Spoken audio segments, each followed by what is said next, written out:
Lidhjet në distancë nuk janë të vështira, vetëm sepse jeni larg.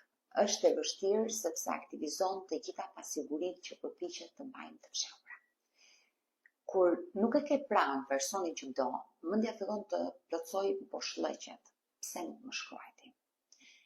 Me kë është tani? Po sikur ai të ndryshoj. Dhe nëse je një person që priresh të mendoj më të keqen, distanca e shufishon më shumë këtë ndjenjë. Por dua të kuptoni diçka. Distanca nuk e prish një lidhje të shëndetshme. Ajo që e prish është mungesa e sigurisë emocionale. Në një lidhje në distancë, komunikimi nuk është luks, është oksigjen. Transparenca nuk është kontroll, është qetësi. Dhe siguria nuk ndërtohet me mesazhe 24 orë, por me qëndrueshmëri. Nëse çdo heshtje të duket si braktisje, ndoshta nuk është vetëm distanca problemi, por frika e humbjes që jeton brenda teje.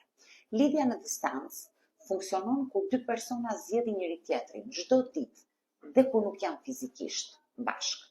Sepse dashuria nuk matet me kilometra, por me sigurinë që ndjen njeriu në zemër. Dhe nëse çdo ditë po lufton me frikën se po mos e humbas, dikush ndoshta duhet të pyesi veten, apo lufton vërtet për dashurinë apo për atë njeri që ti do, apo për frikën tënde.